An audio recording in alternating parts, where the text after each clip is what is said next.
So we're now on to day 6. As you can see, the shape's starting to come out really nicely. We're getting down to the final revealing of the form inside the tree. What I'm working on at the moment is these curves here. I've got the narrowest point here and the widest point, which is about there. But it's not a straight line between there. You've got the curve of the pelvis here, and then this muscle here coming out. So that's what I'm trying to work with, is not accentuating it too much, and then it becomes very muscular and more like a man's body, where there's a generally you can sort of see the bones and the muscles much more. So I'm trying to keep that soft female form to it, but also when there is a distinct sharp edge, to keep that as well, or whether something like this, the top of the pelvis there is quite pronounced, and there's quite a nice little shadow that you get in there, which sort of also accentuates the belly and the womb area, which is something that I want to sort of celebrate in this form. We've got this amazing fact that within this womb area is where new life comes, and that's becoming quite an interesting part of. We're playing with life and death because obviously the trees died.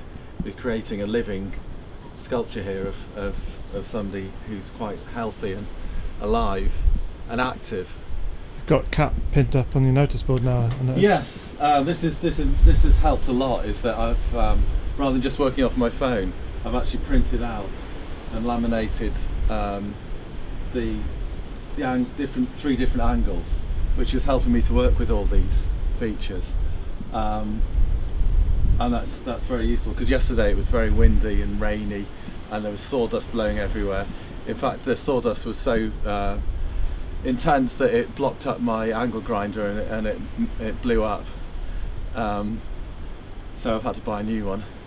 That's something that the sort of thing that you have to be aware of, is making sure that your tools are all in good condition. I'd sharpened the blade and it was working really well, but it was already clogged up with the sawdust, because when it was blunt, it was producing a lot of this dust rather than it should have been producing nice chips, which is what it's doing today.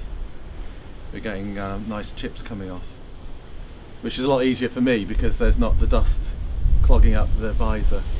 That was another thing that was happening, was this visor was getting covered in the dust.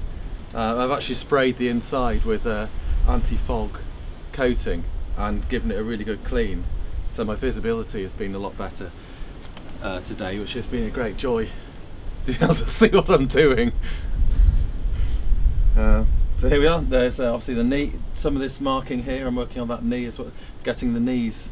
This is what I'm going to be doing today, is getting the legs more shapely, and obviously the knee cap is very pronounced. It doesn't have a lot of flesh over it. It's close to the surface, and that'll give a definition on the edges, that front edge there, which will then allow this nice curved muscle here to come out more.